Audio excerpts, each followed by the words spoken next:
Welcome to The Experience, live with Russ and Scott.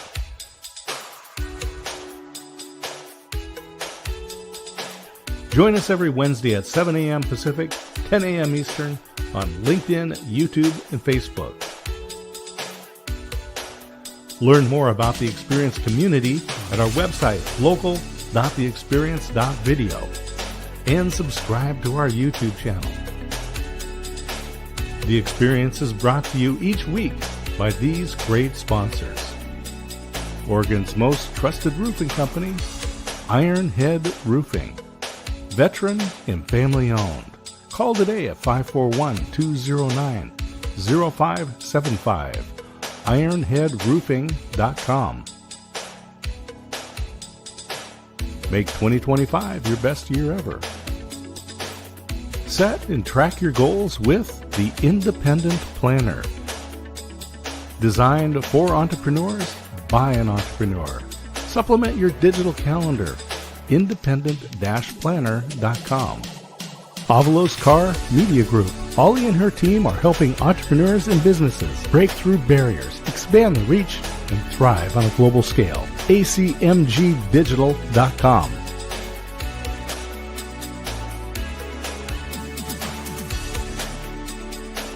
And now let's get on with the show. Hey, here we are. Welcome everybody to The Experience Live with Russ and Scott. Grabbing my coffee, ready to go on this Wednesday. You know, we're here every Wednesday, 7 a.m. Pacific Standard Time, and of course, 9 a.m. Texas time. That's right. And that's where Scott's coming from. How's it going, Scott? Oh, it's great. And it was kind of interesting yesterday. You may have heard of SpaceX. Well, about 25 miles from here in McGregor, Texas, SpaceX has a facility, and they do testing of the motors, the rocket motors over there. Well, yesterday they did a couple of tests, went for about 5 minutes, and again, they're 25 miles away. It rattled things in the house. My wife has this beautiful collection of spoons from all the places we've been hanging on the wall, and they were shaking for about 5 minutes. They did 2 tests yesterday. Oh my goodness. So you may have heard of SpaceX. I heard SpaceX. Oh my goodness. Wow. You heard it. Yeah, that's amazing. 25 miles away. I can't imagine what it's like if you were in downtown McGregor. There you go. That's crazy things happen in Waco, Waco. There you go. That's awesome. Well, Scott, you know what? You're learning all this new stuff and a new part of the country, and that's great. Hey, we just want to start welcoming everybody this morning. And, you know, a really good friend and actually co-author, Kinga, is joining us this morning. She is an amazing person. And if you don't know her, you should connect with her.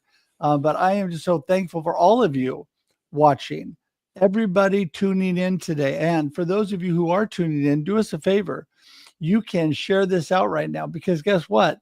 There's a lot of people that don't know what's going on because they just woke up and they're not sure what day it is yet. So you got to share it out and tell them it's Wednesday. The Experience Live with Russ and Scott is on.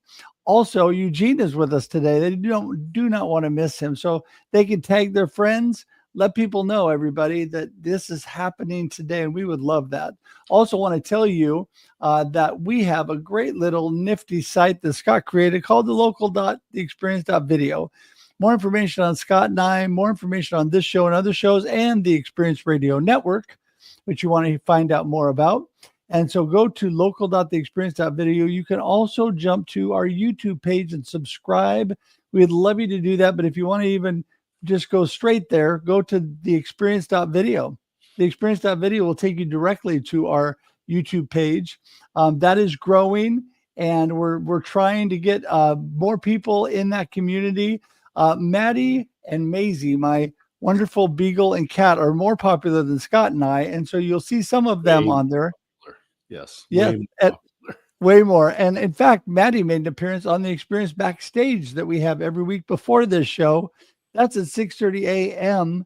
on Instagram only. So if you want to see our wind up and our amazing friend Shri, who gives great video tips, we do that every Wednesday, 6:30 a.m. on Instagram only. Then we pop over here to LinkedIn, Facebook, and YouTube for the Experience Live with Russ and Scott. Whew, I think I got it all out, Scott.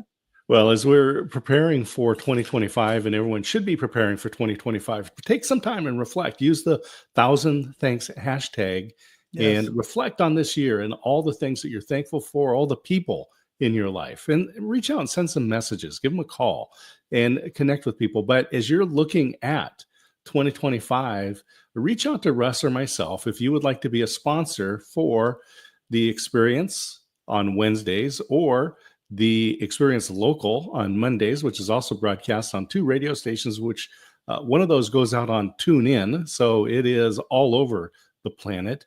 You can also be a supporter of Marketing with Russ. That's twice a week. And then also on Thursday afternoons, a great panel discussion that Russ leads every week called Russ Reels Live. Yeah. There So you go. make Yeah, sure you tune into Russ Reels Live. it's really fun because, with different themes to different shows. That is a theme-driven, topic-driven, panel-driven show, Russ Reels Live. A lot of fun. Mhm. So tune into that. And Scott, of course, has the Waco experience going on. So many great things, and just really excited about all this going on. I want to remind everybody again what Scott just said, too. We just came off Thanksgiving, and we're in a season of family, friends, celebration. Don't forget to thank your family and friends, whether you do it on social media or not, doesn't really matter. But if you're on social media, use hashtag 1000thanks and remind people how thankful you are for them. It reminds you how thankful you are. But in your family, tell them you love them. Tell them you're thankful for them. I can tell you that going through my cancer journey now, all the people that tell me they love me and that they care and they're thankful, really, it just lifts you every day. It lifts me up, makes me feel like, people care, and I know that God cares. And so let people know that. I just want to encourage y'all today. So Yeah, so everyone go to local.theexperience.video and you can learn more about all these programs. And again, sponsorships, getting ready for 2025. We're already filling up. So make sure you get your spot in there to talk to Russ or myself. And then follow us on our YouTube channel. That's the experience.video. And then send us your YouTube channel. We want to follow you. This is a thing that we can do to support and encourage each other. Doesn't cost a thing, but hit the subscribe button. And I can tell you that in the 3 years, Russ, that we've been doing the program, guests like Eugene bring inspiration every Wednesday. absolutely, absolutely. And the experience of life encompasses so many different areas. And so this is where you can expand your horizons and find out what other amazing people like Eugene are doing, how you can tap into that if that's an area of passion for you, and just really connect with each other. Like you said, I just said a moment ago, Kinga, who's on with us today, who is an amazing person, is a great connector. So that's another reason to get in touch with her. But I just wanted to say that people like her use these platforms, which Scott said are free. You can get on social media and all that stuff and connect with people and build and learn and grow for nothing. So take advantage of that and support your friends when you're here. So, okay, Scott, I think it's time to get things going. What do you think? Yeah. I'm excited. Why don't you give a little introduction of how you met Eugene? Yeah, well, Eugene and I had been connected, but then met officially in New York at the Perspectives on Cancer conference, live conference. And that was just here a couple months ago. And what a blessing he is, being part of that, advocating for people with cancer, doing so many amazing things.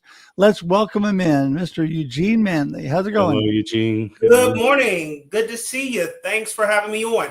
It's pretty early for you over there. Yeah, well, we're early birds, so it's all good. It is early for us. That's true. It was a lot I'm easier. happy to be up at 9. Yeah, that's true. That's true. It's not as early for you. That's right. True. Yeah. When I flew to New York, Eugene, it's a lot easier going there than coming home, because when you go there and it's getting later, it's actually earlier for me.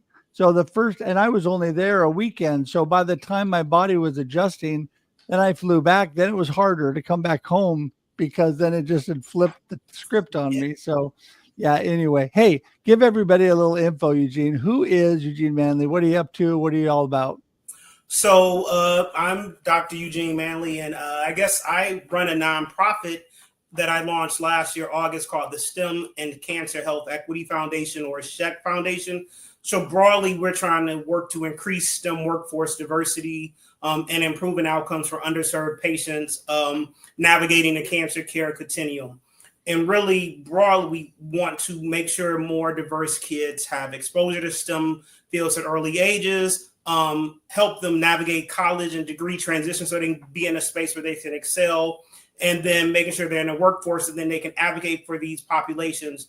But the other side of this is that we do a terrible job of explaining basic medical information, let alone cancer information, to underserved populations, poor populations, even the lay public. So we're working to try to create infographics and materials that help break down this complex information so it's digestible. Yeah, this is a great deal because so many students don't have the opportunity to learn about the career options that are out there. A lot of times it's just what their family or folks in their neighborhood are involved in. But this is a wide world of career opportunities out there. So, Dr. Eugene, give us an insight of how you got involved. This goes back even longer. So I grew up in Detroit, first gen, dirt poor, youngest of my siblings. And I was a chronic asthmatic. And I still have my asthma today, but I was in the hospital probably 20 to 30 times a year just with my asthma until I was about 10 or 11.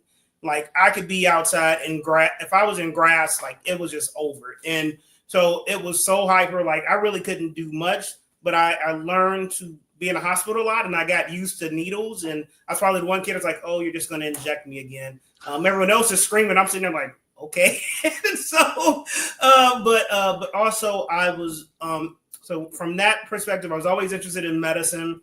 And then I was always interested in engineering, and maybe that started as a kid because it was the early 80s, so Transformers were on, and I wanted to see how stuff worked and operated. So I sort of kept those themes in my head. And I had a family member, that had a history of smoking, and so I didn't per se associate smoking with lung cancer, but it ended up being something I studied, which I didn't know I would do. But then as I went through high school, I was still doing engineering and biology, went through undergrad, did mechanical engineering, did my summers doing biomedical research, then did my master's in biomedical engineering. And then I did my PhD in molecular and cell biology and biochemistry and focused on a lot of lung cancer treatments. And then I did some postdocs. So I ended up at U of Michigan, Thomas Jefferson, and Oregon out there at OHSU. So I was out there for about 3.5 years. And then finally I transitioned to the nonprofit space. And what I will say is what I learned along the way is that there's a lot of schools that have programs or mentorship programs that they have for diverse scholars, but they really don't take into account the lived experience of many of these first gen students. And it's still formulaic for what you must do as opposed to listening to sort of, they might be having stuff going on in the back of their life that they can't talk to you about because a lot of structural systemic things. And then they're still trying to navigate the stuff and they're probably helping family members and they can't really say, well, I've got to make these calls for my parent. I got to make sure they get this treatment. And then you're still trying to function in the lab. But so we got to make sure that those kids going into school, though, know all the career options that are available. Because often you go in and academia teaches you only can do this or this or this. But if we can start teaching them about the multiple paths you can take with your degree, that there is a grad school if you want it, and then where your options are after grad school, there's postdoc, but there's also nonprofit careers, government, industry, science, writing, communication. So there are many options. So let me break in there, Eugene, real quickly. I love that because I want to make sure and focus on this. And that is, it can be very confusing. It can be overwhelming with all that's offered there for kids to do, but it's also overwhelming for the people going through the process through all this. And so this is where I think all that you are doing as far as helping with education and advocacy and all of that is amazing. I know we talked about, as many people may know, OHSU is where I go for my cancer treatment and for all of my doctors. And so an amazing organization. And you and I obviously didn't meet there, but too bad I didn't know you back when you were at OHSU. A great organization. But places like that are teaching, growing, and treating and blessing people all at the same time. Talk about the advantages of places like that are teaching hospitals and all of, because I get to see all that as I go in. They bring in students and people and talk to me as well. So the thing is, with a teaching hospital, it's not just your clinical load. You have to, you're training med students, residents, fellows, those that are going to come eventually, the surgeons, oncologists. And so, so they will come make rounds, get the experience of the patients, learn how to ask questions, learn how to diagnose. Eventually they'll start doing procedures and doing treatments. And the thing of a teaching hospital that sort of makes it more impactful is that they typically also, not always, but they're generally associated with major major research institutions. So there's often a research component at these universities that also ties into the work they're doing. And many of the physicians, not all of them, but many are also physician scientists. They're also doing research and studies on the side. And also when you're at these places, because they have infrastructure and resources, they're more able and likely to be able to do clinical trials. They have infrastructure set up. So often your trials are done at these sites as well. And I want to go back to Perspectives on Cancer, where you physically met Russ Hedge. And Perspectives on Cancer, the live conference, was in New York, right, Russ? This last, September, October? It was October. Early October? Yeah, so early October. It just happened. Put together by our good friend Tim Sohn. And just to let everyone know, it is now an official charitable organization, 501c3. So if you're coming up to the end of the year and you're thinking, where can I put some money that will do good and get the tax benefit for it, reach out to Tim Sohn, and Russ can help you with that, or Dr. Eugene as well. But let's talk about, Dr. Eugene, about what you talked about at the Perspectives on Cancer conference. Well, this one I was trying to stay back because I can talk and I can be in the crowd, but I was really trying to let it be focused on the patients and their experiences. When you're in a crowd, you don't want to take the air out of them, so you let the people talk about their experience. It was more for them, so I'm okay sitting back. But then Rochelle dragged me up to speak, so. But it's really about listening to their story, their experience, and for patients, that's empowering because unfortunately, no matter which cancer you're dealing with, often the hardest thing at the beginning is, one, you have a diagnosis, and then what does all this mean? And then you get this massive booklet that you aren't going to understand at all. And then you're trying to figure out, how do you find information and resources? And then if you're a patient or survivor that's been around a little longer, then you start saying, well, how do I learn more and make sure other people know what's happening? So then they start, looking for social media groups, using storytelling to bring presence and reach. And this is really important for these patients because they get to tell their stories. And then the people that are dealing with these things don't feel so alone, because it can be very daunting navigating a journey. And even when you're experienced, it's, lung cancer, they have scanxiety. They're always, when they're, treated and they're still worried every year they're going to do their scan. Is it going to come back? We're going to have to go do more treatments. And it's a perpetual fear that they have. And so just having that community can help them sort of find some connection and community that helps them, I wouldn't say cope, but at least they find people that they have something in common with. And often they will help you find treatments or trials or studies or sites. And so that's the importance of really bringing people together. Yeah. And I want to highlight that because, I'm actually a board member as well now for Perspectives on Cancer. And it is all, number one, about connection. I mean, we have our main things: connection, education, and support. And I'm telling you that connecting with others, and I am still really closely connected with a lot of the people, was beforehand, even more afterwards this year, being in New York. And I just love the whole idea of people helping, supporting, and some people have been through it much sooner than the rest of us, right? So they have more experience in helping with that. And you were right. I mean, I'm going into a PET scan tomorrow. And because of my whole cancer journey, I contracted diabetes through one of the treatments.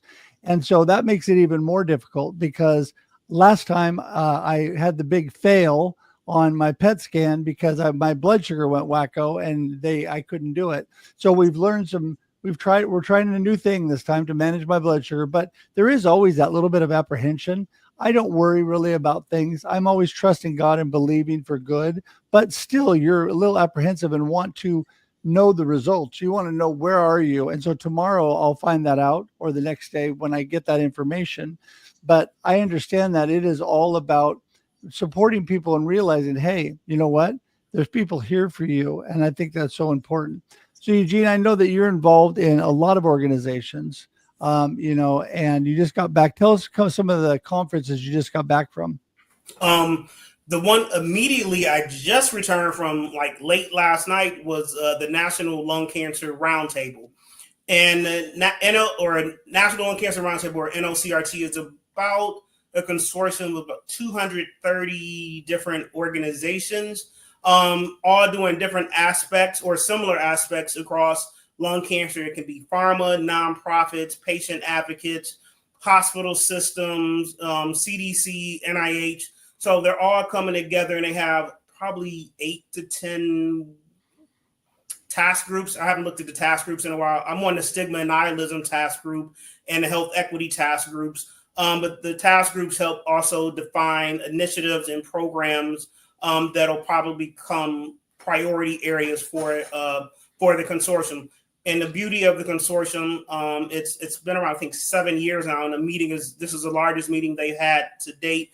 And many of the people on the roundtable are all volunteers, and no one is getting paid to be on the roundtable, but it feels is a collective need to really work to advance what we're doing in lung cancer. And as you may or may not know, probably in the last 20 years, lung cancer has been the leading driver of precision medicine.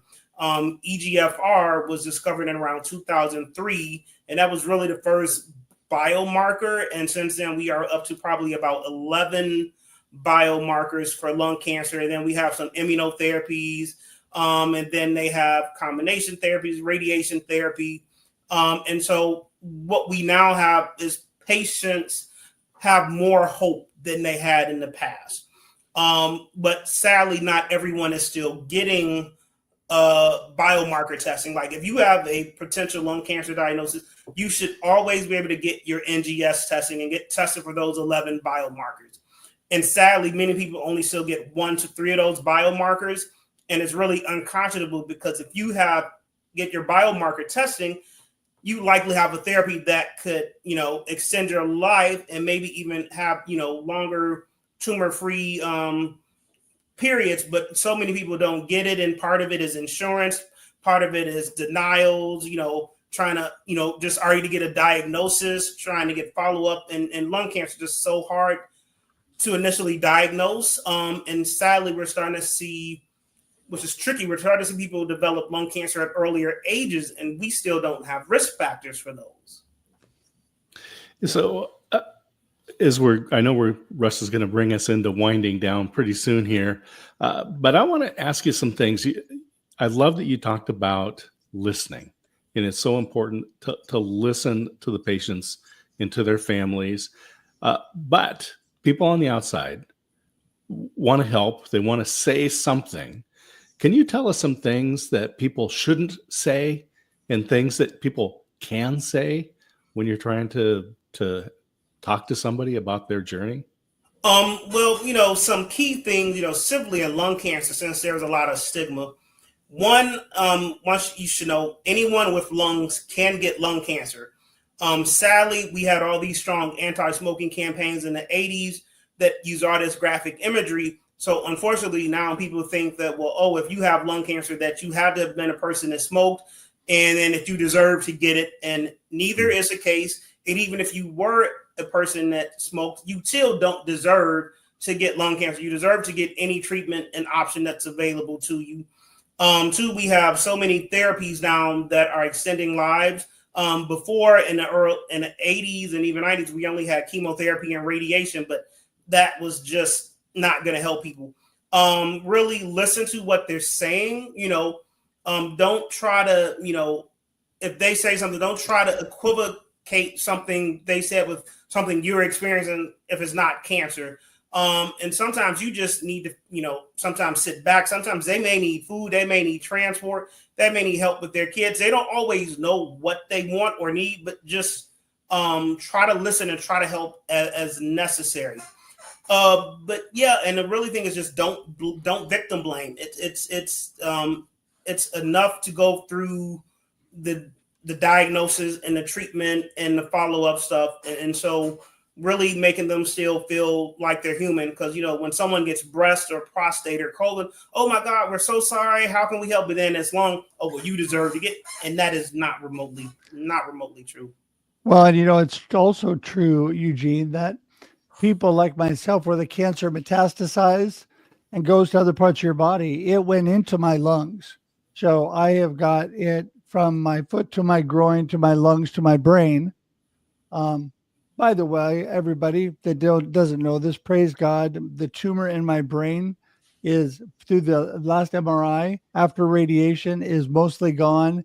Cancer is gone there. No new cancer at this point. So we're praising God for that. But it travels in your body. So just because you have lung cancer, which mine is actually metastasized melanoma that actually went into there, so they don't call it lung cancer, but it's in my lungs. And so people can get it there for a variety of reasons, and it doesn't really matter. My dad died of lung cancer from smoking.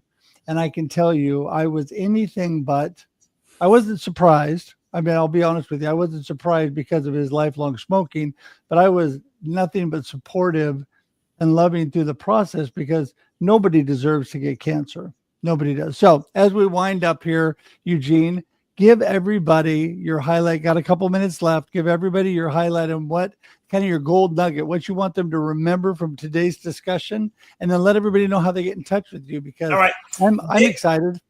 Big nugget is, I forgot we had our Lung Cancer Health Equity Summit last month. It was a great event to start bringing attention to the issues impacting Black and Latino patients with lung cancer, because we have nothing out there for those communities. And I've worked in lung orgs and have done research in lung. So we really wanted to try to start building that community. And I think we've laid a foundation that we can build on.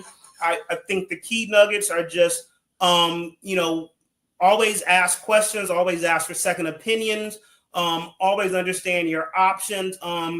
We don't have time to say, but figure out how to ask the right questions to get the answers you need. We just heard some patients yesterday that talked about they were asking questions, but they weren't asking it the way to get the answer they needed. So they didn't know they had a biomarker. And just really build that community, find your support system, and don't be afraid to speak up and self-advocate. And the power of storytelling is really, really, really, really beneficial. And let everybody know how they get in touch with you, Eugene. You can find me on LinkedIn, Eugene Manley Jr. The nonprofit is STEMM Cancer Health Equity. It's on Facebook, Instagram, LinkedIn, and Blue Sky. I think all except Blue Sky is probably STEMM because we couldn't get SCHEQ as an acronym in there, but we did get it on Blue Sky. So, well, you know what? You are an amazing wealth of knowledge, first of all, because half of what you say, I think this guy is way smarter than me. Number two, you are just amazing, fun guy. I really, really enjoy the opportunity of being able to chat with you a little bit. I wish we had more time, because through the conference, it's pretty fast moving, lots going on, but you and I will get another chance. But, every time I get to meet somebody in person, it's a true blessing. So thank you for that. And we just want to tell you how much we appreciate you being on the show today. Hang tight in the green room. We're going to say goodbye, but I would love to schedule to have you back on one of my other live streams. So we'll talk more about that. Sure. Awesome. Thank you so much for having me. Hope everyone learned something, and have a great day, everyone. Thank you. Great conversations. So. Yes. I put in the comments, and it's there on our YouTube. Scott Weaver is putting together a newsletter and magazine, and it's a support community for people. So Scott is an engineer by training. He's got a business master's degree, and he has himself gone through the whole cancer journey with a very, very rare form of cancer. He happened to be near another teaching hospital, and that's Vanderbilt there in Nashville. And they had some surprisingly deep knowledge on his very rare form of cancer. And he realized the same thing that Eugene was just talking about. You don't even know what questions to ask. And Scott is an investigator. So he dug and dug and dug and found it was still hard to find information. And so everyone I encourage to be a part of a community, whether it's Perspectives on Cancer or one of the programs that Dr. Eugene is involved in, or A Rise to Live. Never go into any of this alone. So, and I want to do a shout out to Mike Asherbrenner, because you're talking about community, and he has encompassed cancer as part of what the Hounds have supported. So I met Rochelle through him, and then met her in person in New York. Rochelle Prosper, who's amazing. Hounds of Business. People can look for Hounds of Business. Make sure you connect up with Mike Asherbrenner and Hounds of Business. It's going to be easy. Just to find them on a hashtag or reach out. You can get to be a part of that community. Yeah, and we're Hounds, so we love that community and I'm thankful for it. But yeah, Perspectives on Cancer, Tim Sohn, Kicking Cancer, Baron Robinson. There's so many good organizations that you need to support, and especially if you're passionate about it. Cancer, the two things that I advocate for are cancer and Alzheimer's, and really that touches every single person. Somebody say, oh, I don't have anybody in my family with cancer. No, you don't, but you have friends with cancer. You have people you know with cancer. Everybody, it is so prominent. In fact, I think that the statistic, Scott, is either 1 in 3 or 1 in 5 people will encounter some type of cancer in their body over their lifetime. It happens to a good share of us. So that is why it's a positive thing when we come together, everybody. Come together, join these amazing people and all that they're doing. And man, I am just so thankful for everybody here today, because we need to spread this word. And by the way, do us a favor, share this out. I talked about it earlier, but you can share this with all your friends. Let them know what's going on. Not only hit the share button, but you can tag your friends, let them know. They can watch us on replay, because guess what? After we're done here live, every week, 7 a.m. Pacific Standard Time on Wednesdays, we're here live. Then it converts to video podcast forever. It sits on LinkedIn, YouTube, and Facebook. And then it converts to audio podcast. You can listen on iTunes, Spotify, Amazon, whatever your favorite podcast platform is. And if you forget all that, you can just go to russhedge.com or dscottsmith.com, or easier than that, if you remember the name of this show, you can go to there it is, local.theexperience.video. There you go. You can go to that and you can find out all about Scott and I, about our shows, and about the Experience Radio Network. So please do that today. Eugene's information has been scrolling along the bottom here at the end of the show, as well as it's in the comments in the show notes. So please connect with him. He is an amazing blessing of knowledge, and I'm so thankful for him today. Scott, any last words? Well, I'll just say that the people around the world are praying for you as you go into this PET scan tomorrow. And our prayer is that the results from the PET scan are just as encouraging as those that you got from the MRI. Well, I can tell you, I'm with you 100%. And it's quite a journey, and your cancer is a lifelong journey, everybody. Even when you get to the point where maybe you've conquered the disease, and they're always keeping an eye on you. And I've encountered the full circle of that, having the cancer, the disease gone, and then it coming back and showing up again. So it's a lifelong process, but you know what? You can still have a good attitude, a good perspective, and stay positive no matter what. And I trust God every day. And Scott, I am believing for those good results. And thank you for saying that, because I'm looking forward to it tomorrow, doing that. So anyway, with that, I'm going to say goodbye and thank everybody for being here. You know, the experience, like I said, 7 a.m. Pacific Standard Time, live every week. You don't want to miss it. It's an exciting time. We have, we do, and we've been. So, hope we see you again next Wednesday. Enjoy life and enjoy the experience. Thanks for tuning in to The Experience live with Russ and Scott. If you enjoyed today's show, please share it with others, post about it on social media, or subscribe on YouTube. See you next time.